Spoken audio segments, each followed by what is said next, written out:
रतन टाटा किसके लिए छोड़ गए अपनी सारी संपत्ति, ये अब हर कोई जानना चाहता है। रतन टाटा अपने पीछे बिजनेस की एक बड़ी विरासत छोड़ गए हैं, जिसे अब नोएल टाटा संभाल रहे हैं। टाटा ग्रुप को अपना उत्तराधिकारी तो मिल गया, लेकिन अब रतन टाटा की प्रॉपर्टी किसे मिलेगी, किसके नाम वो अपनी ये जायदाद कर गए हैं, ये एक बड़ा सवाल है और हर कोई ये जानना भी चाहता है। इस बीच खबर ये आई कि रतन टाटा की वसीयत में कई लोगों के नाम हैं। इनमें आखिरी दिनों में तक उनके सहायक रहे शांतनु नायडू का नाम भी शामिल है, जो इस वक्त काफ़ी चर्चा में भी हैं। इसके अलावा रतन टाटा ग्रुप की विभिन्न कंपनियों में उनके शेयरों की भी हिस्सेदारी, और ऐसे में ये किसे मिलेंगे, लोग ये भी जानना चाहते हैं, क्योंकि ये बड़ी तादाद में उनका निवेश इन अलग अलग कंपनियों में भी है। ये भी बताया गया कि रतन टाटा की सबसे बड़ी संपत्ति ग्रुप की कंपनियों में उनकी हिस्सेदारी है, और इसके अलावा उनके पास बंगला है, बहुत सारी कारें हैं, बहुत सी प्रॉपर्टीज़ हैं जो उनकी वसीयत में जिसका जिक्र किया गया है। तो आइए आपको डिटेल में बताते हैं कि क्या चीज़, कौन सी चीज़ किसके हिस्से आई है। रतन टाटा की इस पूरी संपत्ति के बारे में बताया गया कि महान परंपरा को रतन टाटा ने बरकरार रखा है। रतन टाटा की चैरिटेबल ट्रस्ट को शेयर देने की परंपरा हमेशा से रही, और रतन टाटा की हिस्सेदारी रतन टाटा एंडोमेंट फाउंडेशन यानी कि RTEF को ट्रांसफ़र कर दी जाएगी। TOI की रिपोर्ट भी आई है, जिसके मुताबिक टाटा सन्स के प्रमुख N चंद्रशेखरन ITF की अध्यक्षता कर सकते हैं।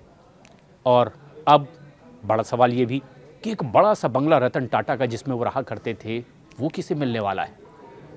मुंबई के कोलाबा में हलेकाई हाउस का जिक्र हर कोई कर रहा है, जहां रतन टाटा अपने आखिरी वक्त में रहा कर रहे थे।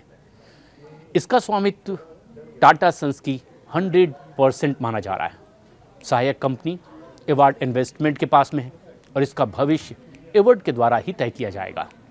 रतन टाटा ने हलेकाई हाउस और अलीबाग के बंगले दोनों को डिज़ाइन भी किया था, लेकिन अलीबाग की प्रॉपर्टी को लेकर के कुछ अभी बहुत साफ नहीं हुआ है कि आखिर ये किसके पास जाएगी।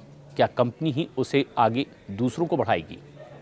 उधर मुंबई के समंदर के किनारे जुहू पे मौजूद रतन टाटा का एक और घर, उनके परिवार के लोग, भाई जिमी, सौतेले भाई नोएल टाटा, सौतेली माँ सिमोन टाटा को भी उनके पिता नवल टाटा की मृत्यु के बाद विरासत में बहुत कुछ मिला। सूत्रों का कहना है कि इसे काफ़ी सालों से बेचने की योजना भी चल रही है, जो प्रॉपर्टी जुहू में है, और इसीलिए 20 साल से वो प्रॉपर्टी लॉक्ड है, बंद पड़ी है। अब संपत्ति RTEF के पास कैसे जाएगी, ये भी एक पूरी प्रक्रिया है।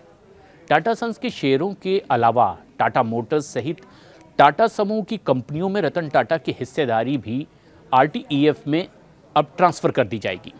2022 में ये बनाई गई।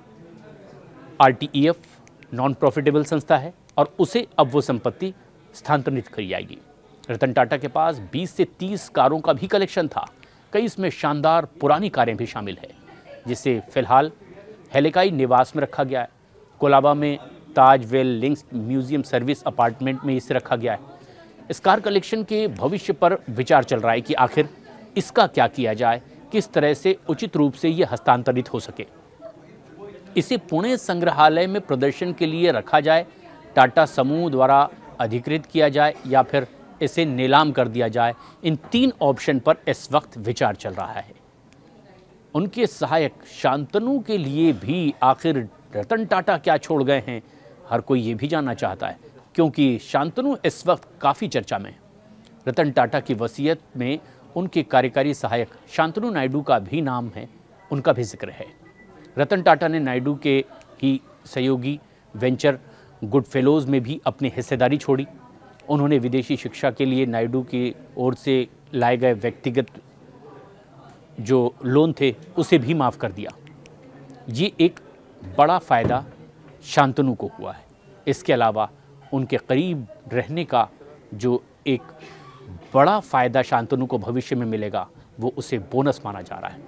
तमाम इस तरह की प्रॉपर्टीज़ है जिसका इस तरह से बंटवारा हो सकता है, लेकिन माना ये गया कि रतन टाटा ने भी अपनी उसी परंपरा का निर्वहन किया जो टाटा ग्रुप में अब तक की रही है, एक महान परंपरा। ज़्यादातर चीज़ें दुनिया के काम आ सके, इसका इसमें ख़ास ख्याल रखा गया है, यानी कि ज़्यादातर चीज़ें दान के तौर पर दुनिया के लिए लाभकारी हो। रतन टाटा ने जाते जाते इसका बखूबी निर्वहन किया। इस अहम खबर पर अपनी राय हमें कमेंट्स करके ज़रूर बताएं।